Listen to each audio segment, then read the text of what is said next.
الحمد لله نحمده ونستعينه ونستغفره ونؤمن به ونتوكل عليه ونعوذ بالله من شرور أنفسنا ومن سيئات أعمالنا من يهده الله فلا مضل له ومن يضلله فلا هادي له ونشهد أن لا إله إلا الله وحده لا شريك له ونشهد أن محمدًا عبده ورسوله أما بعد فأعوذ بالله من الشيطان الرجيم بسم الله الرحمن الرحيم فلما بلغ معه السعي قال يا بني إني أرى في المنام أني أذبحك فانظر ماذا ترى قال يا أبت فعل ما تؤمر ستجدني إن شاء الله من الصابرين فلما أسلما وتله للجبين وناديناه أن يا إبراهيم قد صدقت الرؤيا إنا كذلك نجزي المحسنين صدق الله العظيم۔ محترم و مکرم سامعین ناظرین، السلام علیکم ورحمۃ اللہ وبرکاتہ۔ پچھلے سیشن میں اضحیہ یعنی قربانی کے بارے میں بات شروع کی تھی، اور اس کے اندر قربانی کی اصل کہاں سے شروع ہوئی، سیدنا ابراہیم علیہ السلام کا واقعہ ذکر کیا تھا کہ سیدنا ابراہیم علیہ السلام نے جو خواب دیکھی تھی اور پھر اس خواب کو اپنے بیٹے سیدنا اسماعیل علیہ السلام کے سامنے ذکر کیا، ان کی رائے پوچھی۔ اسماعیل علیہ السلام نے فرمایا کہ یا ابت فعل ما تؤمر ستجدنی انشاء اللہ من الصابرین، ابا جان جس چیز کا حکم تمہیں اللہ نے دیا ہے اس کو کر گزرنا، اور تم دیکھو گے کہ انشاءاللہ میں صبر کرنے والوں میں سے ہوں گا۔ ابراہیم علیہ السلام نے قربانی کرنے کے لیے سیدنا اسماعیل علیہ السلام کو اپنے ساتھ لے گئے، اسی طرح سیدنا ہاجرہ رضی اللہ عنہا کو بھی اپنے ساتھ لے گئے، اور راستے میں شیطان نے تینوں کے اوپر کوشش کی کہ ان کو ورغلائیں، لیکن تینوں بزرگوں نے شیطان کو کنکریاں مار کے ان کو دھتکار دیا، دور کر دیا۔ اللہ رب العزت کو یہ عمل پسند آیا، اور جتنے بھی حاجی حضرات ہیں وہ اس عمل کو اپنے حج کے دوران کرتے ہیں۔ پھر اس کے بعد یہ ذکر کیا تھا کہ اسماعیل علیہ السلام کو ابراہیم علیہ السلام قربان کرنے کے لیے تیاریاں کر رہے تھے، بلکہ کوشش بھی کی،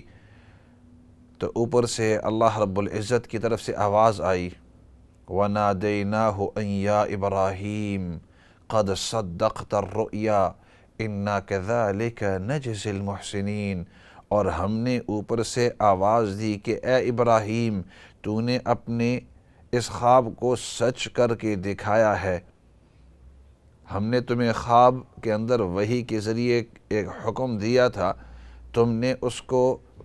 بہترین اور احسن طریقے سے اس کو بجا لے آئے۔ امتحان تھا، اس امتحان کے اندر تم پورے طریقے سے کامیاب ہو گئے۔ اور پھر آگے اللہ رب العزت فرماتے ہیں وَفَدَيْنَاهُ بِذِبْحٍ عَظِيمٍ، اور ہم نے ان کے لیے وہاں ایک بہترین قربانی، عظیم قربانی جو ہے وہاں ان کے لیے رکھ دی، جنت سے ان کے لیے بھیجی گئی۔ اور اسماعیل علیہ السلام معجزتاً جو لیٹے ہوئے تھے، کھڑے ہو کر سائیڈ میں کھڑے رہے، اللہ رب العزت کو پسند آئی، لہٰذا قربانی شروع کر دی کہ امت پر بھی مخلوق پر بھی اس کو ضروری قرار دیا۔ صحابہ کرام نے اس کے فضائل کے بارے میں پوچھا تو آپ صلی اللہ علیہ وسلم نے ارشاد فرمایا بِكُلِّ شَعْرَةٍ حَسَنَةٍ۔ صحابہ نے پوچھا فَمَا لَنَا فِيهَا یا رسول اللہ، قَالَ بِشَعْرَةٍ حَسَنَةٍ، ہر بال کے بدلے میں اللہ رب العزت آپ کو ایک نیکی نصیب کریں گے۔ تو یہ تو اس کے کچھ فضائل ہوئے۔ اب مسائل کے لحاظ سے یہ عرض کر رہا تھا کہ قربانی کس پر فرض ہوتی ہے، کس پر واجب ہوتی ہے، تو فرمایا کہ ہر وہ شخص کہ جس کے اوپر زکوٰۃ فرض ہوتی ہے بشرطے کہ وہ مسافر نہیں ہے تو اس پر قربانی بھی فرض ہوتی ہے، واجب ہوتی ہے۔ اور آج کل کے لحاظ سے جولائی چل رہا ہے 2019، آج کل کے لحاظ سے اگر کسی کے پاس 52.5 تولہ چاندی اور اس کی قیمت آج کل تقریباً 260 پاؤنڈ بنتی ہے، جس کے پاس اتنے پیسے ہوں جو اس کے اصلی مالیت سے اپنے بلز وغیرہ پے کر دیے، اپنے جو انشورنس ہے گاڑی کی وہ پے کر دیے، گھریلو سامان ادا کر لیا، جتنی بھی چیزیں ہیں ان تمام کو پورا کرنے کے بعد یہ سیو اب پیسے اتنے اگر ہوں اور وہ شخص بالغ بھی ہو چاہے مرد ہو چاہے عورت ہو، اور تیسری بات کہ وہ سفر کے اندر نہ ہو تو اس کے اوپر قربانی واجب ہے، اس کے اوپر قربانی واجب ہے۔ اب یہ ہے کہ جیسے میں عرض کر رہا تھا اور یہاں تک بات پہنچی تھی کہ قربانی جو ہے ہر شخص کے اوپر اپنی قربانی واجب ہے۔ تو میرے اوپر میری قربانی، بیوی کے پاس اگر اتنا پیسہ ہے 260 پاؤنڈ، اگر اتنا پیسہ نہیں ہے تو پیسے کے ساتھ اس کے پاس کچھ سونا بھی ہے، تو فرمایا کہ وہ سونے کی مقدار بھی اگر 250 پاؤنڈ سے زیادہ بن جاتی ہے، 260 پاؤنڈ سے زیادہ، تو اس کے اوپر بھی واجب ہے۔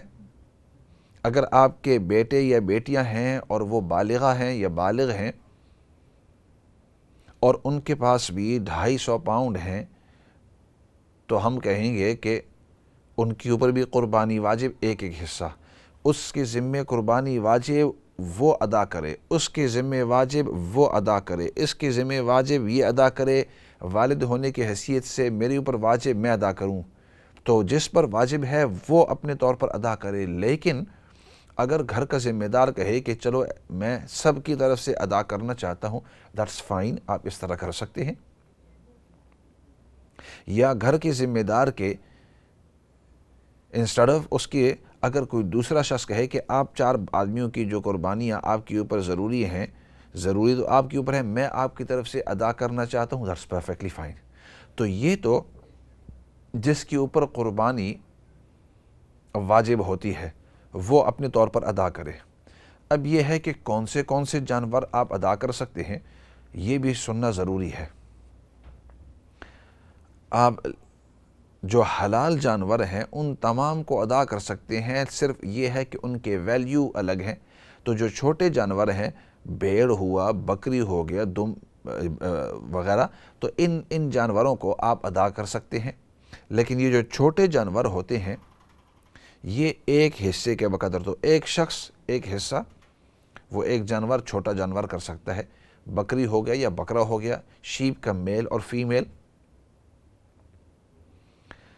رہا بڑے جانور کا مسئلہ تو مثال کے طور پر گائے ہوا، بیل ہوا، بھینس ہوا، اور اسی طرح اونٹ ہو گئے، چاہے اونٹ ہو اونٹنی ہو، تو یہ جو بڑے جانور ہیں تو یہ شریعت میں ان کو 7 حصوں کے بقدر ان کی ویلیو ہے۔ تو اگر ایک کو ذبح کرنا چاہتے ہیں، قربان کرنا چاہتے ہیں، تو اس کے اندر 7 حصے شریک ہو سکتے ہیں۔ 7 حصے شریک ہو سکتے ہیں، 7 مختلف آدمی شریک ہو سکتے ہیں، 7 مختلف حصے اس بڑے جانور کے اندر شریک ہو سکتے ہیں۔ ایک اور مسئلہ باقی رہ گیا کہ ہر ایک جانور کی اپنی عمر مقرر ہے، اور اس عمر سے پہلے آپ اس جانور کو قربانی کے لیے منتخب نہیں کر سکتے۔ شیپ جو چھوٹے جانور ہوتے ہیں، شیپ ہو گئے اور بکری ہو گیا، تو اس کے لیے ضروری ہے کہ وہ 1 سال کے ہوں، لیکن شریعت نے اتنی اجازت دی ہے کہ اگر لیم جو ہے 1 سال سے کم ہے لیکن وہ اتنا موٹا تازہ ہے، وہ 6 مہینے سے اوپر ہے، 6 مہینے سے اوپر ہے، لیکن اتنا موٹا تازہ ہے کہ وہ 1 سال کی بھیڑ یا 1 سال کا بکری کا جو بچہ ہے وہ 1 سال جیسے لگتا ہے تو 6 یا 7 یا 8 یا 9 مہینے، 6 مہینے سے زیادہ ہے، لیکن لگتا 1 سال جیسے ہے، تو اس کی بھی شریعت نے اجازت دی ہے۔ لیکن جو 6 مہینے سے کم ہے اس کی اجازت شریعت نے نہیں دی ہے، اس کو آپ قربانی کے طور پر استعمال نہیں کر سکتے۔ 6 مہینے سے جو کم ہے، 6 مہینے سے جو اوپر ہے، اس کی اس وقت اجازت شریعت نے دی ہے کہ وہ اتنا موٹا تازہ بھیڑ کا بچہ ہو، دمبا ہو یا بکری کا بچہ ہو کہ وہ 1 جیسے لگتا ہو، 1 سال جیسے لگتا ہو، لیکن 1 سال سے اگر اونچا اوپر ہے تو پھر اس کی اجازت ہے، اور دیٹس ویری امپورٹنٹ۔ اور یہ امپورٹنٹ اس لیے ہے کہ آج کل بہت سارے لوگ جب یہ لیم کی قربانی کرنا چاہتے ہیں تو وہ کہتے ہیں چلو بھائی لیم کی قربانی ویسے بھی شیپ کی تو کرنی ہے، تو لیم جو ہے یہ ذرا مہنگا بھی ہوتا ہے، اس کا گوشت بھی اچھا ہوتا ہے، ہم اس کو سٹور بھی کر لیں گے، تو ایسے کرتے ہیں لیم کی کر لیتے ہیں۔ اور ان کے ذہن میں یہ بات نہیں ہوتی کہ اس لیم کا کم از کم 6 مہینے کا ہونا ضروری ہے، اگر 6 مہینے سے کم ہے تو اس کی قربانی جائز نہیں ہے۔ اور اس سال کی بات میں عرض کرتے جاؤں، یہ جو فارمرز ہیں جب ان سے ہم نے بات کی ہے تو انہوں نے کہا لیمنگ سیزن ابھی شروع ہوئی ہے، کیونکہ یہ جو حج اور اسی طرح عید الاضحیٰ اور عید الفطر ہر سال یہ 10 دن پیچھے جاتے رہتے ہیں انگلش ایئر کے لحاظ سے، تو اب جب ہماری یہ اگست کے اندر 2019 کے اندر اگست کے اندر جب عید ہوگی، عید الاضحیٰ جس کو لوگ بقرہ عید کہتے ہیں یا بڑی عید کہتے ہیں، تو اس وقت یہ جو لیمز آئے ہوئے ہیں یہ ابھی تک 6 مہینے کے نہیں ہوئے ہیں، ابھی لیمز تو پیدا ہوئے 1-2 مہینے ہوئے، 1-2 مہینے پہلے یہ لیمز پیدا ہوئے ہیں، تو اگلے مہینے تک، یعنی ابھی جولائی چل رہا ہے، 1 مہینے کے بعد تو وہ صرف 4 مہینے کے ہوں گے، یا بعض جو ہیں وہ 3 مہینے کے ہوں گے، اور جو بہت ارلی لیمنگ ہیں وہ 5 مہینے کے مشکل سے۔ تو اس لیے اس سال کی جو لیمز ہیں، اس سال کی لیمز، اس کے اندر آپ کو خوب دیکھنا ہوگا کہ آپ ان کو اس سال قربانی کے اندر استعمال نہیں کر سکتے، کیونکہ وہ صرف یا تو 4 مہینے کی ہوں گی، کیونکہ لیم کا ایک سیزن ہوتا ہے کہ بعض اوقات وہ مئی کے اندر یا اپریل کے آخر کے اندر وہ پیدا ہوتے ہیں۔ یہ اللہ رب العزت کا نظام ہے کہ جب یہ گرمی ہوتی ہے وغیرہ تو اس وقت یہ لیمز پیدا ہوتے ہیں۔ تو یہ اپریل مئی کے اندر جب ہوئے تو اگر یہ مئی، جون، جولائی، اگست، تو یہ تو پھر 4 مہینے ہو گئی، اور 4 مہینے کی آپ قربانی نہیں کر سکتے۔ اگر بالفرض وہ ارلی لیمز ہیں جو اپریل کے اندر ہوئے تو پھر بھی ہم کہیں گے اپریل، مئی، جون، جولائی، اگست کے اندر اب آپ کا عید الاضحیٰ ہے، تو پھر بھی وہ 5 مہینے کے ہوں گے، 6 مہینے پھر بھی پورے نہیں ہوئے ان لیم کے۔ تو اس لیے as a point of advice, یہ اکثر علماء کی توجہ ان چیزوں کی طرف نہیں ہوتی، میں ذرا باریک ڈیٹیلز کے اندر اور خود جو فارمرز ہیں ان کے ساتھ مل کر یا جو اس انڈسٹری کے اندر ہیں ان کے ساتھ ملاقات کر کے یہ ڈیپ جو مسائل ہوتے ہیں، ورنہ عام طور پر کہتے ہیں چلو بھائی لیم ذبح کر لو، لیکن وہ یہ اصل مسئلہ ہے اس کی طرف دیکھتے نہیں ہیں۔ تو اس لیے آئی وڈ ریکمینڈ کہ یہ چرچہ آپ اپنے حلقے کے اندر، مساجد کے اندر، مکاتب کے اندر، جو ہمارے علماء تھے جب میں ان کو بریفنگ دے رہا تھا، کافی ساتھی تو بہت سارے شاگرد بھی ہیں، تو شاگرد علماء کو میں یہ بات بتلا رہا تھا کہ اس سال اور اسپیشلی پھر نیکسٹ ایئر، اگلے 3-4 سالوں تک آپ جو ہے لیم کو قربانی کے اندر استعمال نہیں کر سکتے، کیونکہ وہ لیم ابھی یا تو 4 مہینے کے، کچھ 3 مہینے کے، اور میکسیمم وہ 5 مہینے کے ہوں گے، اور شریعت نے حد رکھی ہوئی ہے کہ 6 مہینے سے کم لیم جو ہے یا بکری کا بچہ جو ہے آپ اس سے کم قربانی کے اندر استعمال نہیں کر سکتے. اس لیے میں نے یہ آپ کو عمریں اس سال میں بتلائی ہیں. تو ویسے تو شریعت نے یہ کہا ہے کہ اگر آپ بکری کی یا شیپ کی، بھیڑ بکری کی قربانی کرنا چاہتے ہیں تو اس کی عمر 1 سال ہونی چاہیے، لیکن اتنی اجازت دی ہے کہ اگر 6 مہینے سے زیادہ اس کی عمر ہے اور وہ موٹا تازہ جانور ہے تو ٹھیک ہے، آپ اس کو قربانی کے لیے استعمال کر سکتی ہیں، لیکن اگر 6 مہینے سے کم ہے تو پھر تو نو چانس. اسی طرح گائے کے اندر 2 سال کا گائے یا بیل ہے تو اس کے اندر، یا بھینس ہو تو اس کے اندر کم از کم وہ 2 سال کا ہو. 3 سال 4 سال اس کے آپ کی اپنی مرضی ہے، لیکن 2 سال سے کم نہیں ہونا چاہیے. اور باقی اونٹ عام طور پر یہاں انگلینڈ کے اندر تو اونٹ نہیں ہوتے، لیکن یہ جو گرم ممالک ہیں تو وہاں ذبح کافی ہوتے ہیں. خاصتاً جو لوگ حج پر جائیں گے تو آپ دیکھیں گے وہاں اونٹوں کو بھی قربانی کافی ہوتی ہے. تو اونٹ کے لیے یہ ہے کہ کم از کم اس کی عمر 5 سال ہونی چاہیے. 5 سال سے کم اگر اونٹ ہو تو اس کی قربانی کی اجازت نہیں. اچھا، یہ تو ان جانوروں کے بارے میں مسائل عرض کر رہا تھا. اب نیکسٹ یہ ہے کہ کس وقت آپ کو قربانی کرنی ہے. اور یہاں میں دوسری ایک بات عرض کروں، وہ یہ ہے کہ قربانی جب آپ نے عید کی نماز اپنی پڑھ لی اس کے بعد آپ کی قربانی آپ پر واجب ہوتی ہے. جو لوگ جنہوں نے عید کی نماز نہیں پڑھی، مثال کے طور پر بعض مستورات ایسی ہوتی ہیں کہ وہ کسی وجہ سے وہاں نہیں جاتی، یا مصلی نہیں ہوتا، یا عیدگاہ نہیں ہوتی، تو اس وقت آپ کے گھرانے کے اندر یا آپ کے محلے کے اندر جس وقت آپ کی عید کی نماز ہو گئی اس وقت آپ کی طرف سے قربانی ہو سکتی ہے. آپ کے فیملی کے اندر جو آپ کے ہسبینڈ ہیں، آپ کے بھائی وغیرہ، انہوں نے جب عید کی نماز ادا کر لی تو اس کے بعد آپ کی طرف سے قربانی کر سکتے ہیں. لیکن عید کی نماز جب تک کہ خاصتاً جو مرد حضرات ہیں، جب تک آپ اپنی عید کی نماز نہیں پڑھتے اس سے پہلے آپ قربانی ادا نہیں کر سکتے. اس وقت تک آپ اپنی قربانی جو ہے وہ ادا نہیں کر سکتے. یہاں یہ بات بھی عرض کرتے جاؤں مسئلے کے طور پر کہ نبی پاک صلی اللہ علیہ وسلم کے زمانے میں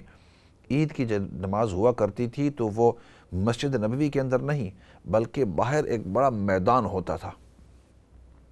بڑا میدان، اور اس میدان کے اندر آپ صلی اللہ علیہ وسلم سب کو بلاتے تھے. مرد بھی آتے، صفیں اپنی باندھتے، اس کے بعد بچے، اس کے بعد عورتیں ہوتی تھیں. حتیٰ کہ روایات میں آتا ہے، صحابیہ فرماتی ہیں کہ ہم میں سے بعض ایسی تھی کہ اس وقت وہ نماز نہیں پڑھ سکتی تھی خاص ایام کی وجہ سے، تو ایسے کرتے کہ عید کے اس مصلی یعنی اس جگہ کے اندر، اس میدان کے اندر جہاں عید کی نماز ہوتی، جس کو آج کل اردو میں ہم عیدگاہ کہتے ہیں، تو عیدگاہ کے اندر ہم چلے جاتے اور جو لوگ نماز پڑھتے مرد آگے ہوتے، پیچھے بچے ہوتے، پھر اس کے پیچھے عورتیں ہوتی، اور جو نہیں پڑھتی تو وہ سائیڈ میں بیٹھ جاتی. اور چونکہ ایک عام میدان ہے تو اس میں عورتوں کے خاص ایام کی وجہ سے کوئی ریسٹرکشنز نہیں ہے، وہ تو صرف مسجد کے اندر نہیں جا سکتی، لیکن عام میدان کے اندر اگر کوئی نماز پڑھا رہا ہے یا پڑھ رہا ہے تو اس کے اندر عورتیں جا سکتی ہیں. تو آپ صلی اللہ علیہ وسلم کے زمانے میں نبی پاک صلی اللہ علیہ وسلم جب عید کی نماز پڑھاتے تو اس وقت سب مرد بھی، بچے بھی، عورتیں بھی، بوڑھے بھی، سب عیدگاہ کے اندر آتے. پتہ چلتا کہ عید ہو رہی ہے، مسلمان جو ہے وہ عید منا رہے ہیں اور عبادت کے ذریعے اپنے دن کو شروع کرتے. تو عرض کر رہا تھا کہ عید کی نماز کے بعد آپ کے اوپر آپ کی قربانی فرض ہوتی ہے. عید سے پہلے آپ اپنی قربانی ادا نہیں کر سکتے. اب اس مسئلے کے اوپر بھی میں اس لیے زور دے رہا ہوں کیونکہ ہمیں معتبر ذرائع سے یہ پتہ چلا ہے کہ بعض سلوٹر ہاؤسز، مذبح خانے، ابٹواز، ان کے اندر کیا ہوتا ہے کہ عید کی نماز آج کل کے لحاظ سے اگر 8-9 بجے ہوتی ہے، 8 بجے بھی اگر ہوتی ہے تو وہ لوگ رات کو 3 بجے سے شروع کر دیتے ہیں، بلکہ بعض اوقات فجر کا وقت داخل ہی نہیں ہوا ہے، فجر کا وقت ابھی تک داخل ہی نہیں ہوا ہے اور اس وقت سے انہوں نے قربانیاں شروع کر دی. وہ ایک ساتھی مجھے بتلا رہے تھے 2 سال پہلے جب انہوں نے مجھے یہ بات بتلائی تو میں نے ان سے کہا کہ بھائی مسلمانوں کے ساتھ حسن ظن کرو، اس طرح وہ نہیں کرتے ہوں گے۔ یہ سنی سنائی باتیں جو ہیں کہ سلاٹر ہاؤسوں کے اندر، بعض سلاٹر ہاؤسوں کے اندر وہ 3 بجے شروع کر دیتے ہیں، اور ان کو پتہ ہے کہ جب تک کہ عید کی نماز لوگ نہ پڑھ لیں، اور عید کی نماز 8 بجے ہوگی تو یہ کس طرح ہو سکتا ہے کہ وہ 3 بجے پڑھ لیں؟ وہ تو مسلمان ہیں، ان کو پتہ ہے کہ اس طرح کرنا جائز نہیں ہے، کیونکہ ان کا کام ہے۔ انسان کو اپنے کام کے جو مسائل ہوتے ہیں، جو قصائی ہوتا ہے، اس کو پتہ ہوتا ہے کون سی رگ کاٹنی ہے، کس انداز میں کاٹنی ہے، بسم اللہ اللہ اکبر پڑھنا ہے، وغیرہ وغیرہ۔ ایک استاذ ہے، اس کو پتہ ہے تجوید کے ساتھ پڑھانا ہے۔ ہر آدمی کو اپنے کام کے جو مسائل ہیں وہ پتہ ہوتے ہیں۔ تو میں نے کہا کہ وہ جو ابیٹوائرز کے اندر، جو سلاٹر ہاؤسوں کے اندر ہیں، تو ان کو تو یہ مسائل پتہ ہیں، تو اس لیے آپ اس طرح نہ کہو کہ وہ یہ غلط کام کرتے ہوں گے اور عید سے 3-4 گھنٹے پہلے، 5-6 گھنٹے پہلے وہ ذبح کر دیتے ہیں۔ تو اس نے مجھے عجیب بات کہی، اس نے کہا مولانا یہ سنی سنائی بات نہیں ہے، میں خود ان سلاٹر ہاؤسوں کے اندر کام کرتا رہا، اور کئی سالوں سے میں خود اس طرح کرتا رہا، اور جب ہم ان جو ہمارے مینیجرز ہیں یا باس ہیں ان کو کہتے کہ بھائی اس طرح کرنا ٹھیک نہیں ہے، تو وہ ہمیں جواب دیتے کہ اگر کرنا ہے تو کرو، ورنہ جا کر کام چھوڑ دو، ہم دوسری آدمی کو آپ کی جگہ پر لگا دیتے ہیں۔ اور پھر میں جب ان کو اعتراض کرتا کہ ہم ذرا چلو دیر سے شروع کریں، تو ان کا جواب یہ تھا کہ اگر دیر سے شروع کریں تو اتنی قربانیاں پوری کون کرتا ہے؟ اگر ہم عید کے بعد شروع کریں جیسے یہ مولوی حضرات ہمیں بتلاتے ہیں، تو عید کے بعد شروع کرتے ہوئے دن ختم ہو جائے گا، اور آدھی بھی قربانیاں ہم نے اتنے زیادہ آرڈر لیے ہوئے ہیں، اتنے زیادہ لیے ہوئے ہیں کہ وہ اسی وقت پورے ہو سکتے ہیں کہ جب کہ ہم رات کو ہی سے شروع کر لیں۔ تو اس شخص نے مجھے بتلایا اپنی زبان سے کہ میں خود ادھر اس طرح کرتا رہا، اور میں خود ساتھیوں کو دیکھتا رہا کہ ہم کرتے رہے۔ اس کے بعد مجھے تسلی، یعنی میں نے ان کی بات مان لی کہ اس طرح بھی ہوتا ہے۔ تو یہ بات آپ کے سامنے اس لیے عرض کر رہا ہوں آن دا ریکارڈ، تاکہ اگر آپ ادھر کسی کو اپنی قربانی سپرد کرتے ہیں، ان کو اپنی طرف سے قربانی کا وکیل بناتے ہیں کہ آپ ہماری طرف سے قربانی کرنا، تو اس بات کو پکا ان کے ساتھ پکا کرنا کہ اگر میری قربانی کرنی ہے تو ہماری یہاں 8 بجے نماز ہے یا 9 بجے نماز ہے، تو یہ 10-11 بجے یا میری عید کی نماز کے بعد اس قربانی کو میری عید کی نماز کے بعد کرنا ہے۔ اگر آپ نے اس سے پہلے کیا تو میری قربانی ادا نہیں ہوگی، میں سمجھوں گا کہ ہو گئی ہے، نہیں ہوئی آپ کو پورا گناہ ملے گا۔ یہ بات ان سے صاف کرنا۔ بعض